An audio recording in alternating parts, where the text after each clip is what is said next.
तो दोस्तों आपको दिखाने जा रहे हैं काठमांडू तराई फास्ट ट्रैक।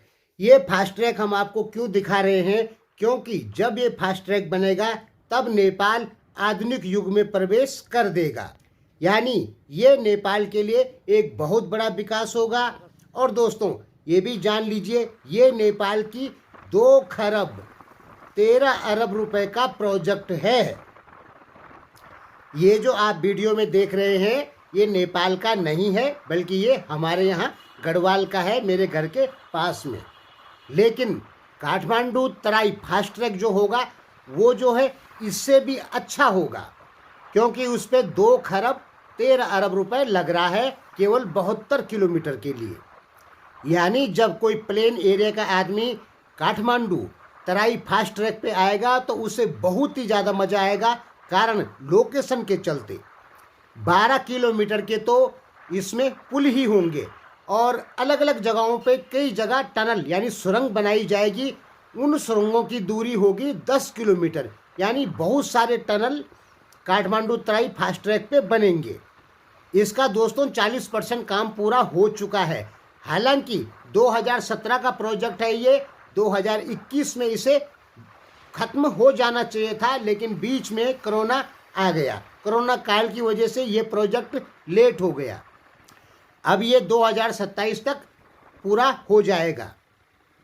ये जो आप वीडियो में देख रहे हैं कुछ इसी प्रकार का होगा काठमांडू तराई फास्ट ट्रैक।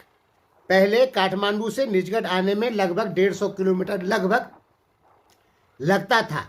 जब ये बन जाएगा तो मधेश की और पहाड़ की जो कनेक्टिविटी है वो और नज़दीक हो जाएगी, केवल 72 किलोमीटर की दूरी रह जाएगी।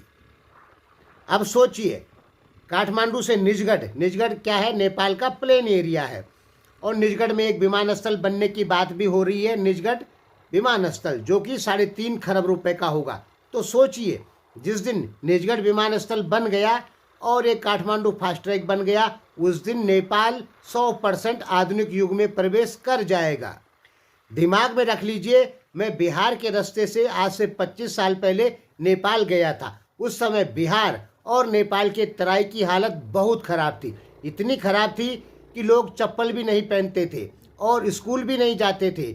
लोगों के पास 70% लोगों के पास रहने के लिए झोपड़ियाँ होती थी। 70 नहीं दोस्तों, ज़्यादा। यानी बिहार और नेपाल के तराई की हालत उस समय बहुत ख़राब थी। लोगों को पराठे बनाने नहीं आते थे, सब्जी ढंग से कैसे बनाते हैं नहीं बना पाते थे, एकदम जंगलियों की तरह खाना खाते थे।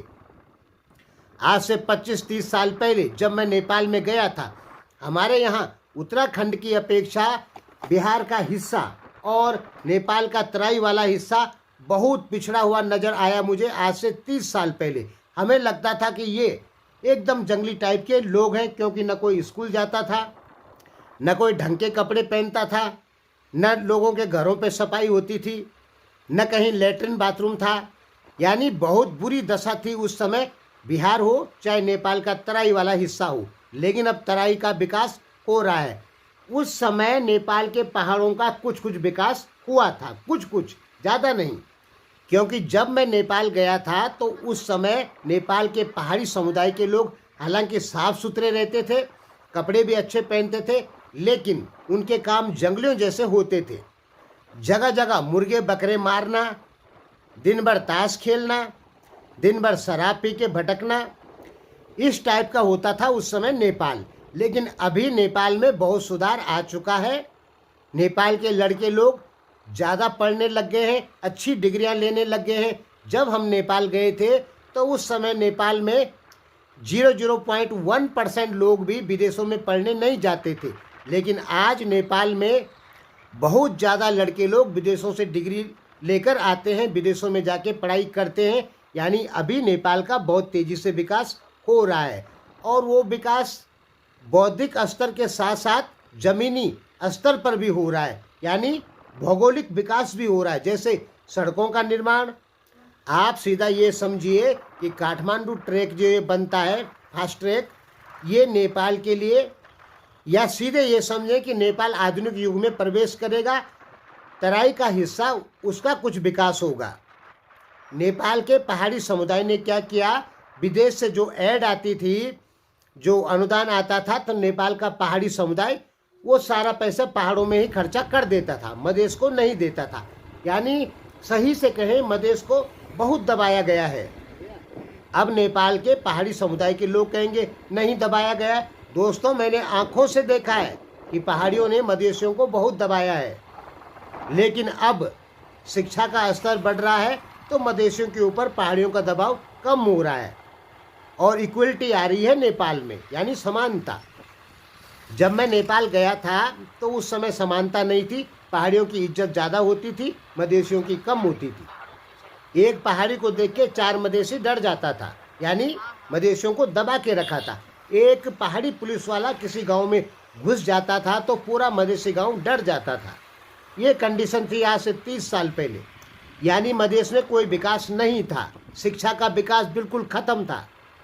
लेकिन आज वो स्थिति नहीं है, आज स्थिति मधेश की बदल चुकी है और विकास दर काफ़ी तेज हो गई है, बहुत तेज़ी से विकास हो रहा है। ये जो फास्ट ट्रैक है ये भी मधेश का विकास बहुत तेज़ी से करेगा, मधेश और पहाड़ की कनेक्टिविटी को मजबूत बनाएगा, जिससे देश में समानता आएगी। देखिए, ये जो प्रोजेक्ट है ये कोरिया की कंपनी और चाइनीज कंपनी चला रही है, कोरियन फार्म योसिन इंजीनियरिंग और चाइना स्टेट कंस्ट्रक्शन इंजीनियरिंग। ये 2 कंपनियां इसे चला रही है और बताया जाता है इसमें नेपाली सेना भी शामिल है। 71 किलोमीटर लंबा है ये।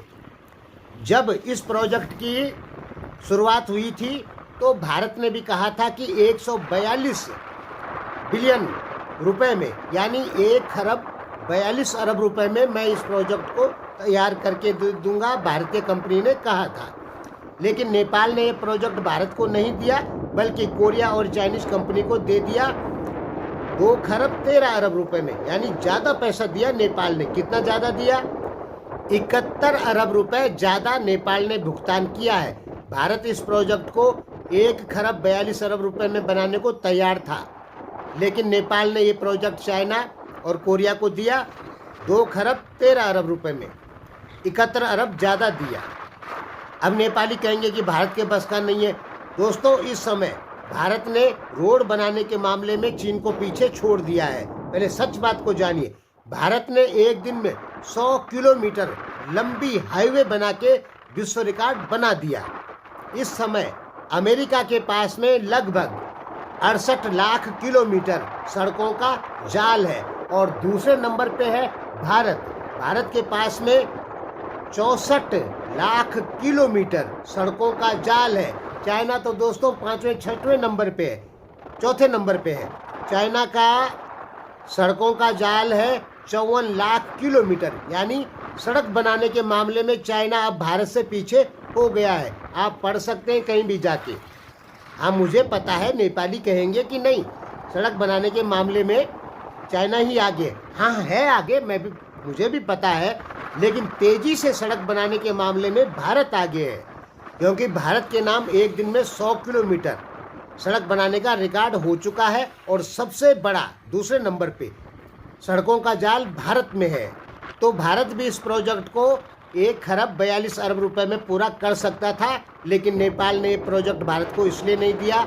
अगर ये प्रोजेक्ट भारत को मिलता, भारतीय कंपनी को, तो नेपाल में हंगामा मच जाता कि देखो भारत नेपाल को खा जाएगा, क्योंकि नेपाल में चाइना के 100-150 विश्लेषक बैठे हैं जो भारत के साथ नेपाल के हर प्रोजेक्ट का विरोध करते हैं। अगर ये प्रोजेक्ट भारत को मिलता तो क्या होता? नेपाल के चीन समर्थक नेता, चीन समर्थक मीडिया चिल्लाने लग जाती कि बस अब तो नेपाल को खा ही गया भारत। चीन बहुत चालाक है। चीन ने नेपाल में अपने विश्लेषक बिठा रखे हैं जिनका काम है भारत नेपाल संबंधों को खराब करना। भारत जब कोई प्रोजेक्ट नेपाल में चालू करता है तो उसका विरोध चाइना करवाता है नेपाली विश्लेषकों द्वारा। ऐसे 100 से ज़्यादा विश्लेषक नेपाल में मौजूद हैं। यही सच है। चलिए, जो भी है, लेकिन ध्यान में रखिए, ये फास्ट ट्रैक यदि बनता है तो नेपाल एक नए आधुनिक युग में प्रवेश करेगा। धन्यवाद।